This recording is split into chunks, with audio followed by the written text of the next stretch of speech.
Hey, this is Matt once again. Welcome back to another video. This is a paid request from Bronson. Thank you so much for that. For those interested in requesting any type of videos, feel free to send it either directly to my PayPal or join my Patreon. Both links are down below in the info box. And this is for the 1973 film The Last Detail, which stars Jack Nicholson, Otis Young. You have Randy Quaid in the film, Carol Kane, Nancy Allen in a bit part, Michael Moriarty another bit part. So quite a few recognizable people in this. It's directed by a guy named Hal Ashby. And the premise is very, very simple. You have Jack Nicholson and Otis Young. They're two guys in the Navy. They kind of call themselves lifers. Like they're in it for the long haul. And they're pretty much hired for this detail to bring Randy Quaid from point A to point B. They have about 5 to 7 days to do it, about 5 days. And pretty much Randy Quaid's going to be in the brig, the jail, for about 8 years, all for stealing $40. But he stole $40 from the wrong person who had connections, and you tell even Jack Nicholson and Otis Young thinks this is such an awful penalty for it. And at first they're thinking, well, we'll rush this guy. We could do it in 2 days, and then we'll have so many other days to relax. Because I think in 7 days, well, we'll rush him in 2 days, then we'll have like 5 days to relax. But instead, they take their time and pretty much show this guy whatever they can in the small amount of time of freedom he has left.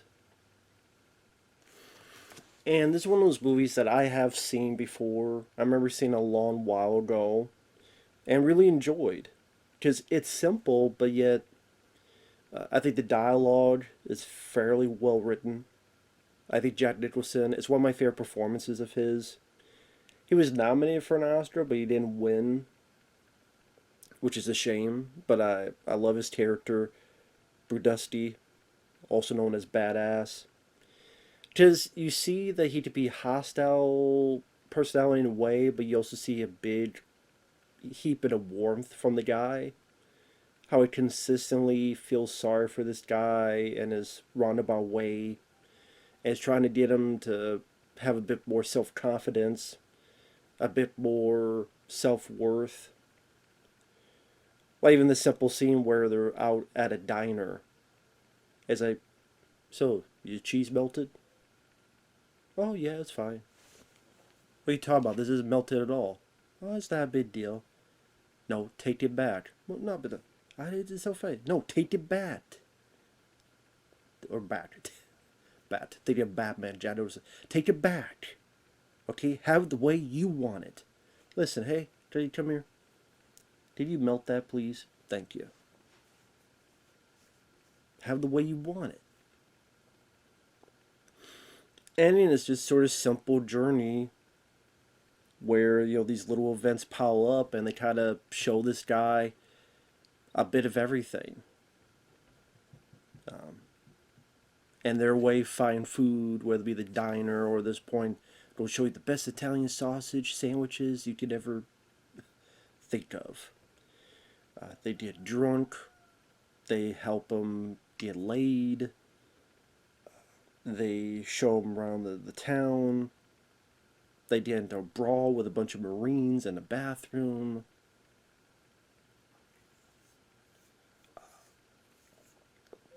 He tried to teach them, again, a little bit of self-confidence to kind of stand up for yourself.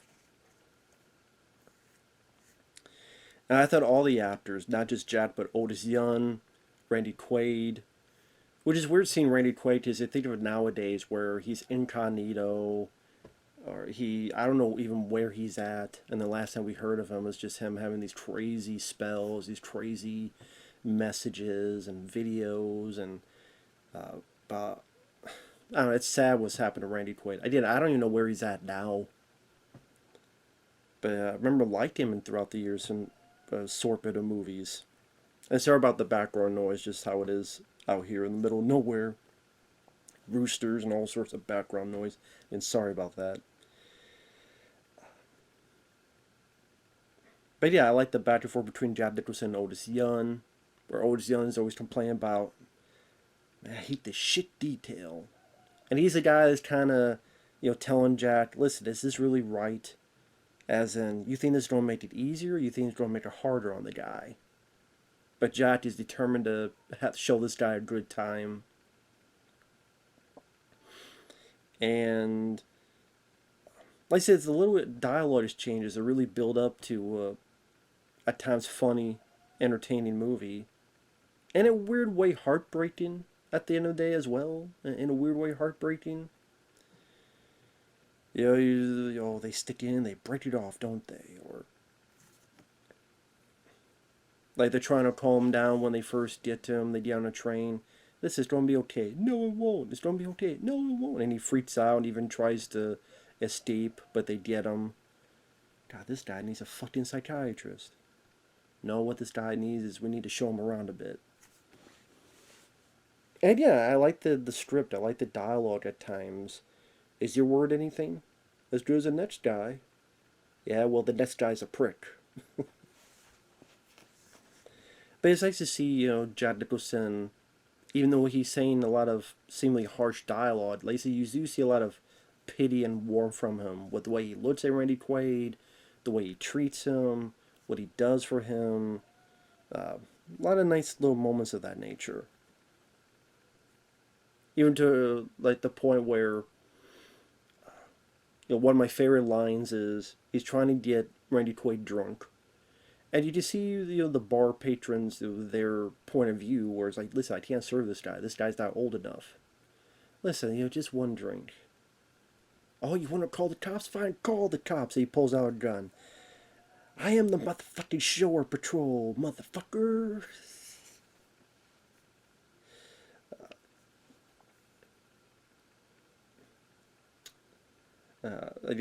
Jack Nicholson, I think, gives a very energetic and fun performance in this. Same with, like, they get drunk in this motel. And it's like, you ever get mad at anybody? And Randy Quaid's like, well, no, I mean, well, you mad at the guys that are sending you up for 8 years.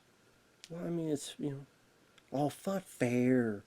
Don't you want to just bite someone's ear off and just get out of your system? Hey, you know what? Hey, take a poke at me. Why?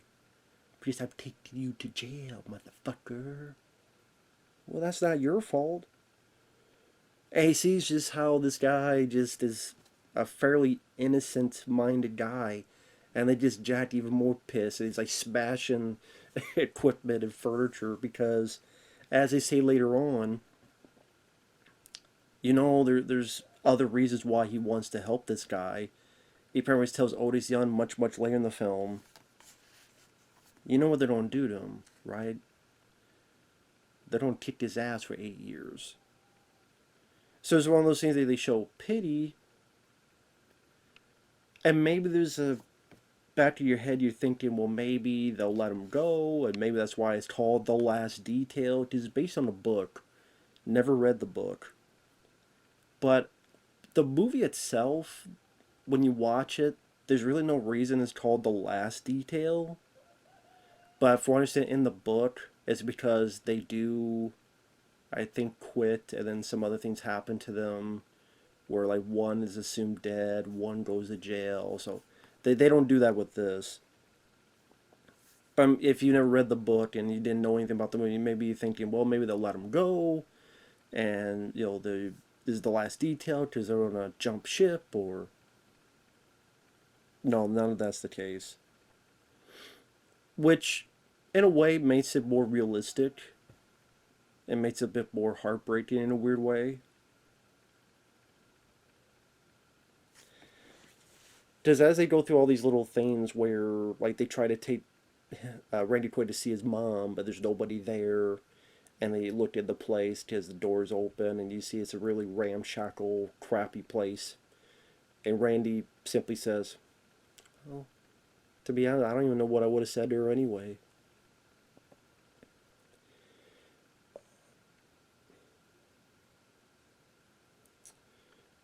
And then like all these little things build up. They help them get laid. Doesn't really work out at first, but maybe eventually it does. Like I said, there's some nice bits of dialogue, despite what that stupid rooster wants to say. If I'm gonna find a gun, I'm gonna shoot that thing one day. I swear. But I like the lines like, "Drop your socks and grab your cocks. We're going to a party." That's a line I'm gonna have to steal one day. And you see how, despite these guys being in the military, how they just show a little bit of warmth. They show a little bit of humanity, a little bit of camaraderie, a little bit of treating someone with respect, or treating someone with humility, or treating someone as a human being, as a person. Them trying to have a picnic in the snow with hot dogs. You forgot the buns? How do you have a hot dog with buns? And then Randy's like, "Oh, tastes good. Can't believe you forgot the buns." I know I'm not making it sound like much, but like I say, it's the actors' performances. It feels real. It doesn't feel hokey. It doesn't feel like a Hallmark card or a Hallmark Channel movie.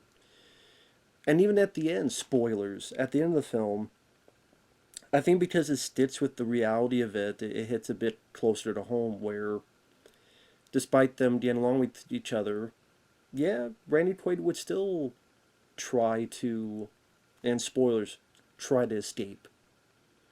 And they have to grab him. And then when they get him to the bridge, there are no goodbyes. Randy Quaid, he tried to escape. They had to beat him up a little bit. Randy Quaid's taken, because he's still upset. He's still mad. He's still angry that he's got to do this for $40. AC Jack kind of won the step, but in reality, yes, in great fun escapism movies, it's like, no, big speech and everything would be hunky dory, but that's not the case here. In reality, yeah, they would still breathe them, and they would still do their detail, and even after doing their detail, the higher up would give them crap about, well, this paper wasn't signed, and blah blah blah, and it's like, oh yeah, well, let's speak to the XO, let's speak to the commanding officer, and then the guy doesn't want to get in trouble or ruffle feathers, so he begrudgingly gives them what they need, and they kind of walk off like they're gonna go their separate ways for a couple of days of free time, but then they'll go back to their job that they're kind of stuck in as well as lifers, sort of their own type of jail. And it's not warmth and smiles and we had such a good time. Otis Young's like, hate this chicken shit detail, and they kind of stomp off.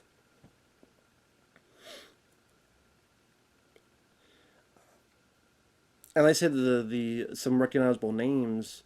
There's a bit where they find these people chanting, and Randy Quaid gets intrigued by it, and he tries out a little bit, which gets him to a party.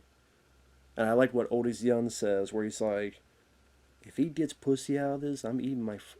It's one of them. I can't remember which. Might be Jack Nicholson actually. He's like, "If he gets pussy out of this, I'm going to eat my flat hat." The idea that might have been Jack who said that, but someone at the party is actually Nancy Allen, who we'd see in RoboCop and various other movies. Carol Kane is the prostitute who could be Randy Quaid's first time. Michael Moriarty from and Carol Kane, she was in the film Scrooged with Bill Murray, among many other films. I think she was in The Princess Bride. Michael Moriarty, he's the guy at the end who gives Jack and Otis grief of, did this guy give you any trouble? And he's the Marine that it gives him again bitter grief at the end of the film. Michael Moriarty, he was a star of Q the Winged Serpent. He was a star of The Stuff. This film here. So it was nice to see those actors in there.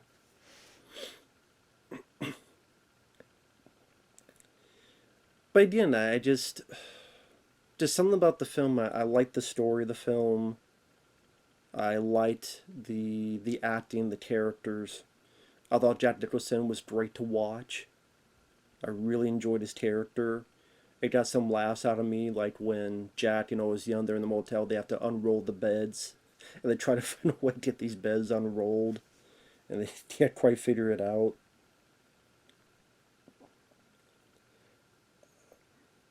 But again, there's some good emotion to it, but not over the top, not overzealous, not melodramatic.